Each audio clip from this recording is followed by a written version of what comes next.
The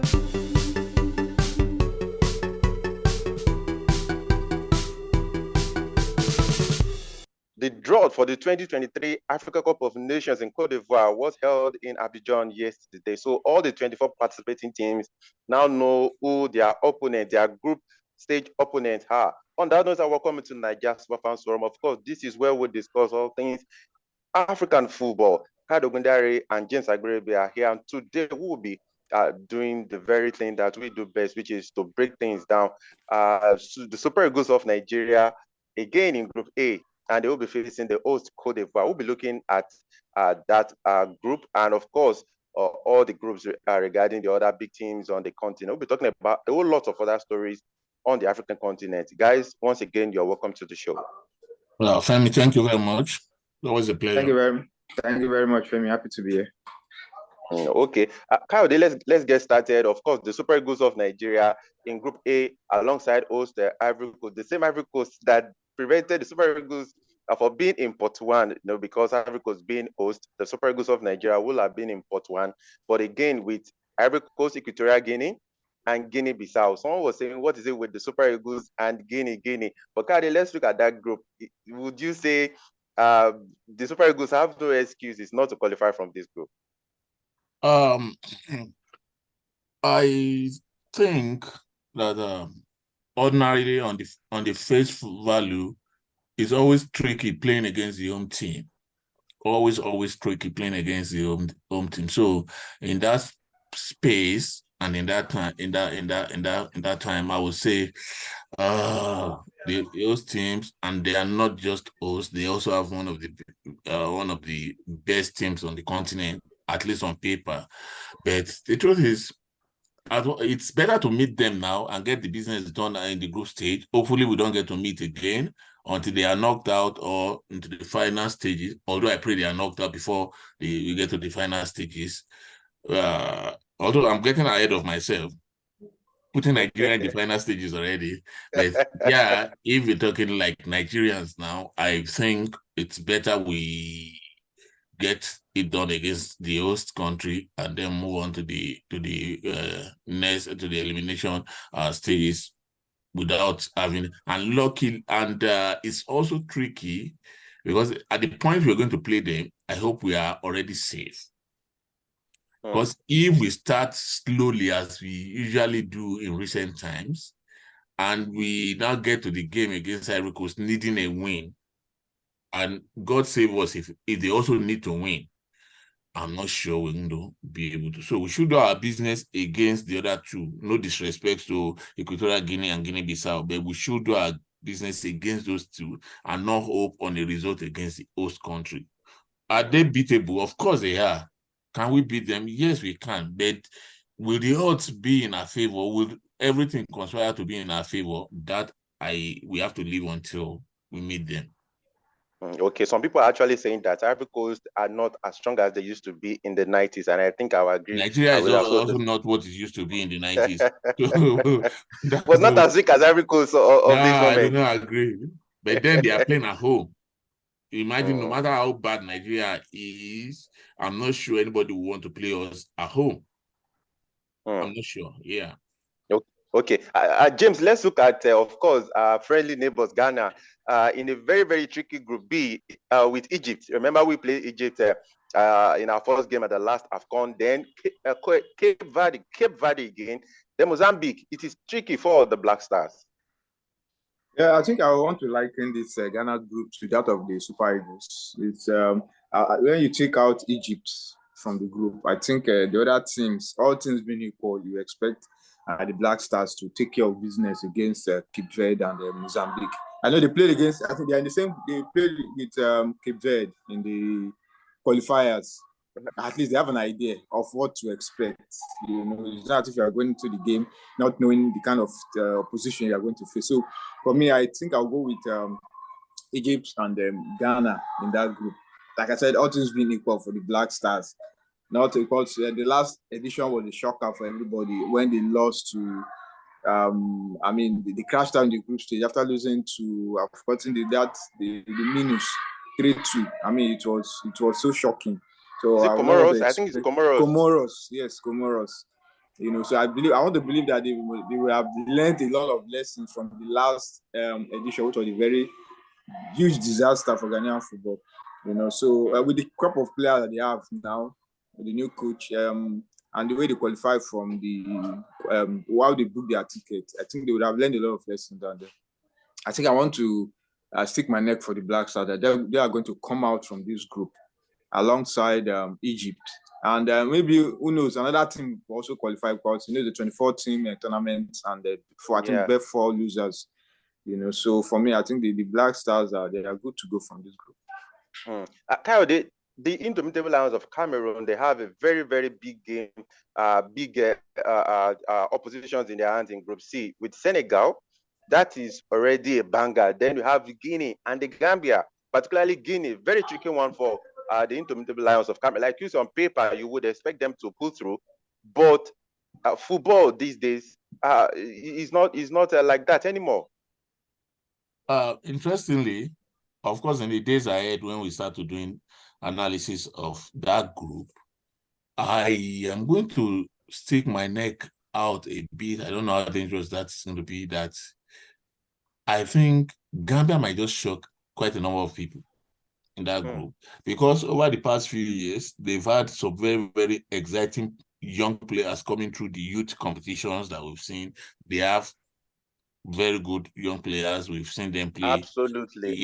So those boys are becoming men now, and I want to think they can hold their own. All they need is a good first game. If they have a good first game, they are so exciting, so fast on the ball, that you will be surprised. And luckily, they know the Senegalese inside out because they are like the neighbors. So they will not fear the Senegalese as other people would. Remember, I think the last game ended in the goalless draw against Senegal. I'm not too sure about that, but I think it was a draw. So for me, I'm positive that group is one of the groups that would turn up a surprise. Just mark my words. Okay, all right. So in Group D, we have Algeria, Burkina Faso, Mauritania, and Angola. Then Group E, also tricky for South Africa. They'll be facing Tunisia, Mali, Namibia. James, this is also not sure for the Bafana. Remember the last AFCON, they went there. They were also not at the World Cup. This is going to be tricky for Hugo Bruce because he's been tasked with doing well at this competition. He will have to contend with Mali and Tunisia for a ticket. So hopefully, maybe they could finish with as one of the best losers. I'm not writing off the South Africans, but I think it is going to be close to what we have in Group C, where we have Senegal, Cameroon, and the Gambia. Yes, it's a tricky group. Tunisia, Mali, South Africa, and then Namibia. They are used to Namibia. They come from the same region. Musafa, Yes, so if they can get something from the other team from Mali, and you want to pick Tunisia out as a team that's likely to top the group. So like I said, it's a tricky group, and hopefully maybe they can get. We are not sure yet. They might even end up with top football. Remember when they knocked out Egypt in the 2019 AFCON second round? Nobody gave them a chance. So so surprises is part of football. That's why we love football. So I'm not going to rule them out. Like I said, they might shock us, top the group, finish second.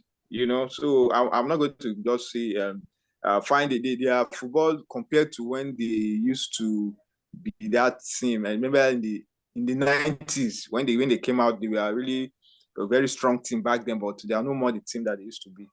So but I'm not ruling them out. I'm not saying they are not. They might even top the group and will finish second. For me, that's the way I see that group.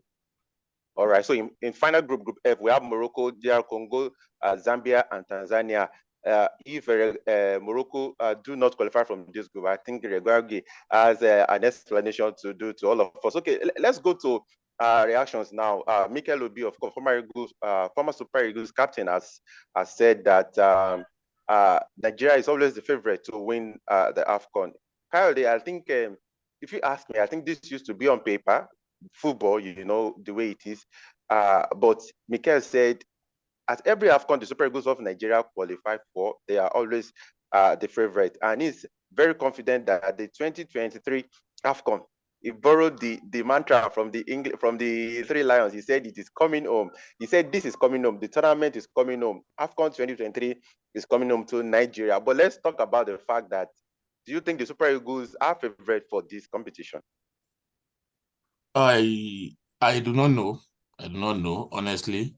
But I do not know whether we're prepared.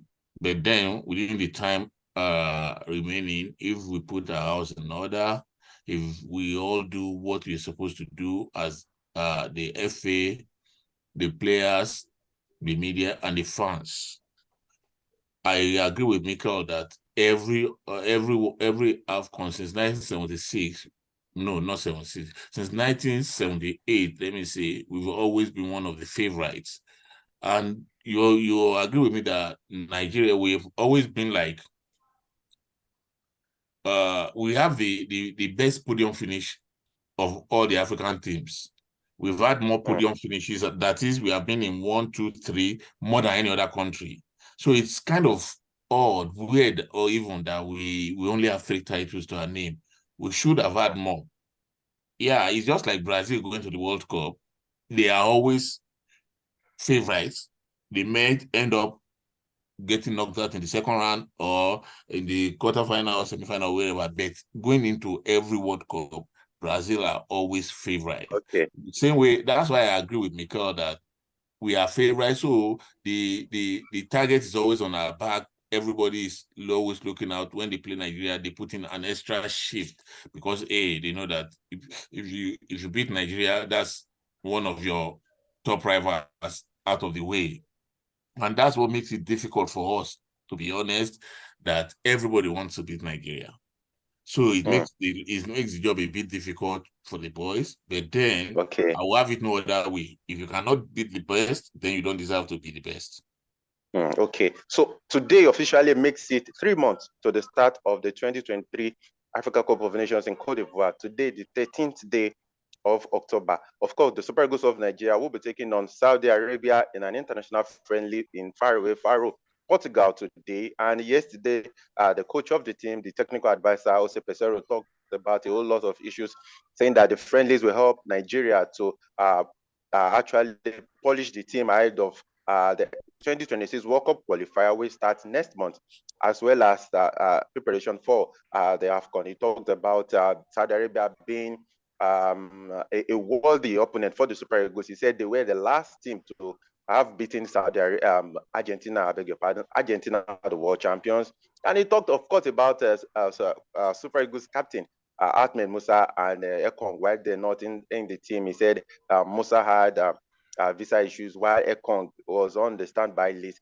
But James, let's talk about the quality of opposition for the Super Eagles of Nigeria, because I remember we addressed this topic or this issue some time ago. I remember precisely Kayode was the one who actually talked about that.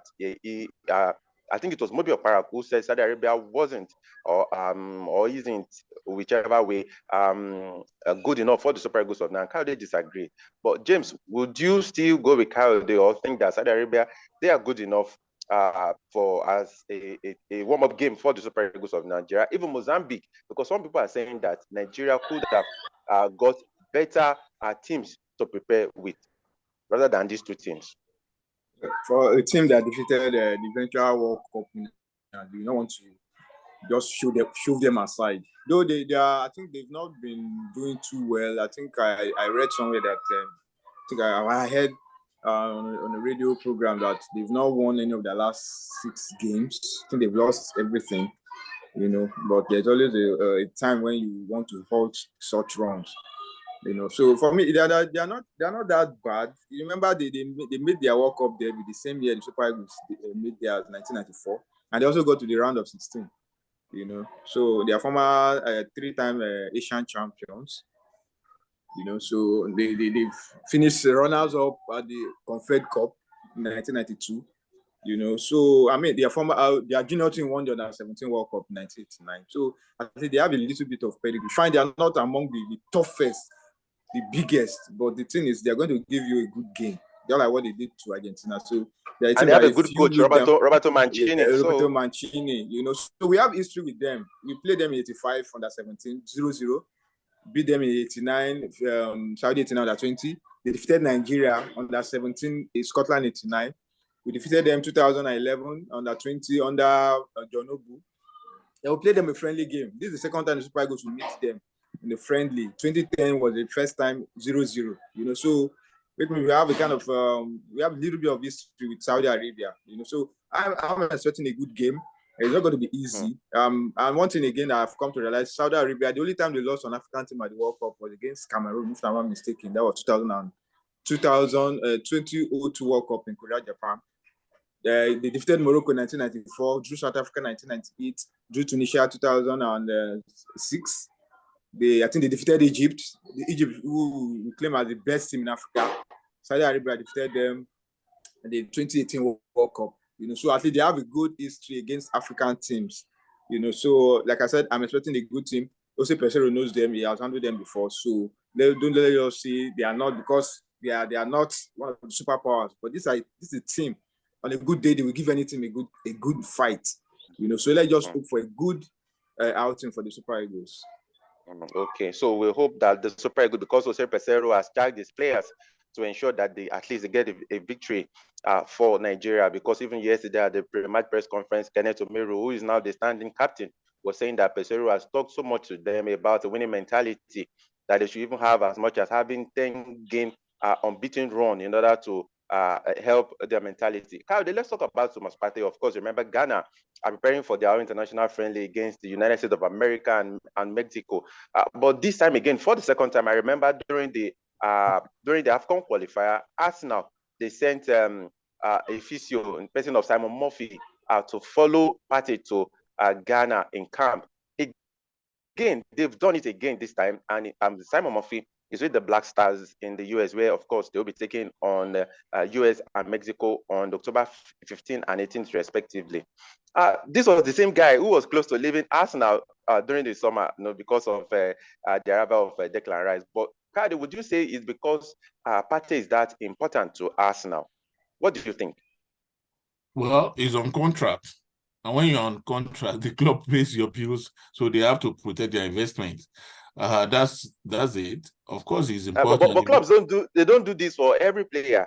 Yeah, they don't, but not everybody is in Partey's position. Not everybody needs a minder. He has suffered his fair share of injuries, which for me is very unfortunate. He is a great player, very, very top player. On his day, you know what Partey is capable of doing. At least we saw that against Nigeria during the World Cup qualifiers. Reminding us again. Yeah, we have to talk about it. So we know what he's capable of doing. They also know, of course, if they don't know his abilities, they wouldn't have signed him in the first place. So what I think is like everybody is looking to they are trying to protect him, make sure that he doesn't sustain any injuries, just watch his whatever he does, make sure that the training regimen is what is in line with what Arsenal do. And I am not sure this is out of place. I'm sure it will help keep him in good shape, even for Ghana. So it's something we should be happy about. Honestly, we should be happy about it. That the club they think him that important to them that we could just keep a watch on this guy, because I am sure Arsenal have done the maths. They know that it is better, cheaper to send someone with him than to let him go, and then he will sustain an injury and come back and not be able to play. There's a difference between not being able to play because you are injured or whatever, and not being chosen. At least if you are not chosen, they know that you are there whenever they need you, you can play. And compared to when you are injured, especially with freak accidents. So for me, I'm not sure there's anything to worry about him having somebody minding over him. No, there's nothing wrong with that. Okay, but Kari and James, please, I want to make a request. Please, let's stop talking about what Partey did to us in Abuja last year, because I remember our fans in Ghana, they've taunted us over time that we are still pained by what Partey did, and that is why we keep talking about. So please, let's always omit that part when we're talking Okay, about Partey. let's pray we meet the Black Stars at the AFCON That would and be beat them. fantastic. So If you it will beat be them, a better time to probably will not have the bragging rights. Until that okay. time, they are just ahead of us. So let's keep talking about it. Okay, It's so good for the banter anyway. It's good for the okay, they've banter. been taunting us really in the comment section. They I say have a because we are friend. I have different. a friend there who is Ghanaian, by the way, and he talks about Partey and Nigeria. He actually told me that it was only Partey that defeated Nigeria. That's it taunts me every day. He said it's only that it was Partey against Nigeria and that they defeated us. I said okay. And the next time we play them, hopefully Partey will be there, everybody will be there, so you will not have an excuse when you I lose mean, to us. You know, it's good banter all when right. you have friends across the Yeah. border and you can both talk about it. That's what football and life in general is supposed to be about, being able to laugh with friends and everything. Okay, but personally, I won't forgive Francis Zoll for that. Okay, James, let's talk about Sadio Mane because his issue with Bayern Munich is yet to go away. His agent, Bakary Cisse, has accused Bayern Munich of racism.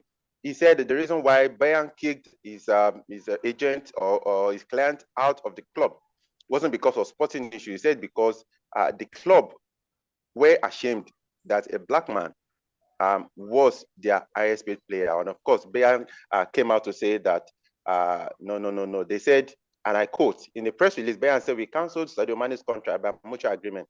Accusation of racism, which are now being leveled by Sadio's entourage, are unfounded and have been from the start. Our coach, Thomas Partey, has also never told Partey that he can never be used. He said, FC Bayern likes Sadio Mane as a man and as a player. Unfortunately, the objectives that we set together when we signed weren't achieved. This happens in football. We wish Sadio all the best for lots of success at his new club. Of course, we know that Sadio Mane currently plays in Saudi Arabia. But James, a lot of people are now saying that we saw what happened, what Napoli did to their own player and person of Victor Osimhen. So some are saying that this guy could actually be telling the truth. Well, it's his word against Bayern's own. I don't know when Bayern Munich went for Sadio Mane, they knew that at least they are aware that he's a black man.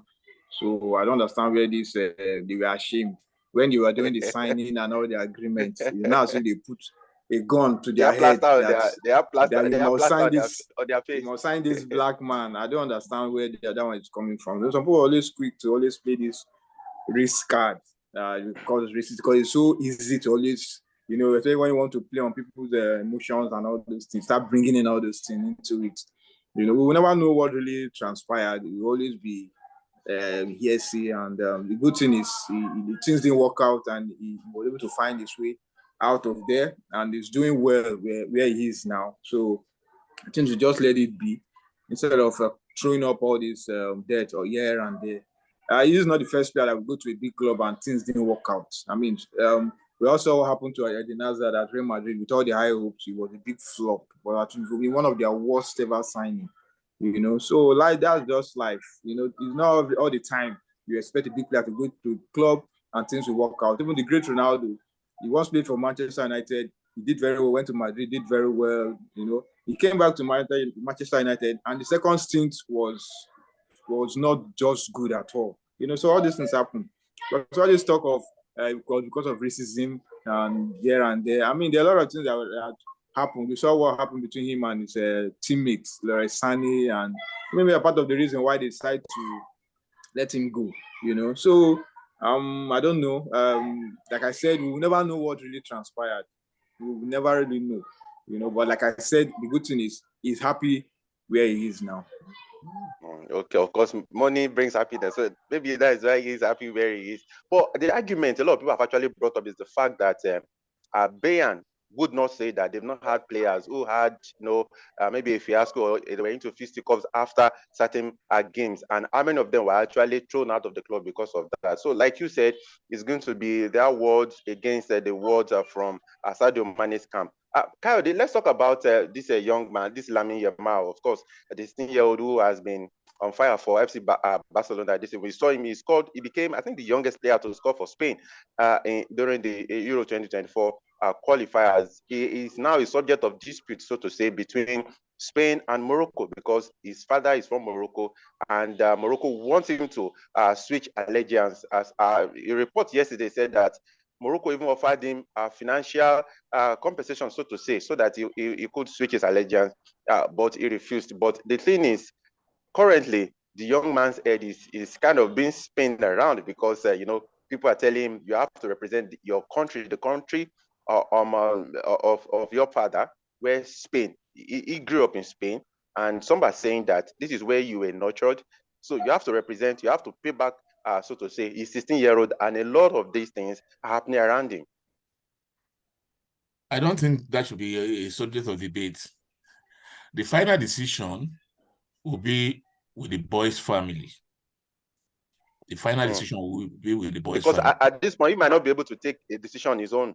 Yeah, he could. 16. He could even take one. He's 16, is old enough for a driving license in Europe, so he could actually take a decision.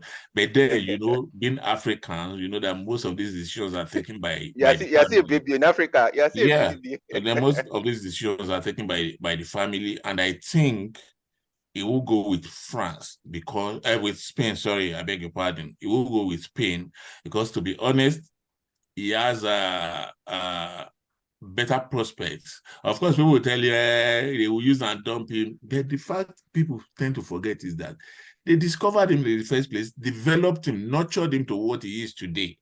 There are thousands of, see, I do not subscribe to this African idea mentality of, oh, he bears an African name, we should come and play for us. Nigeria is a king when it comes to that, especially with the last administration of the last NFF administration, always going over the world, all over the world, looking for players of Nigerian descent to come and play for them. These decisions will be taken by the family.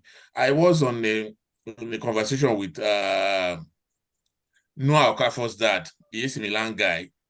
We were on an Instagram live, and when he's talked about the opportunities that country has offered his son. Switzerland. Yeah, Switzerland. I feel it would be crazy to allow him play for another country. Yeah, that's my thinking. Yes, let's be honest. So what about those who decide to come and play for the country Femi, of I have said parents? this before, and I'm going to say it. I challenge everybody and anybody to tell me, to show me one player, just one, that has a choice, that has an invitation from England or Germany or Italy or any of those top teams. There is an invitation, not that you are eligible to play for them. There's an invitation on the table from any of these countries, and then Nigeria, Ghana, Morocco, or whichever African country calls you, and you say, no, I'm not playing for you. I'd rather go and play for my country. No, Femi. It's not always like that, because they know the prospects are better when they play for these countries. One.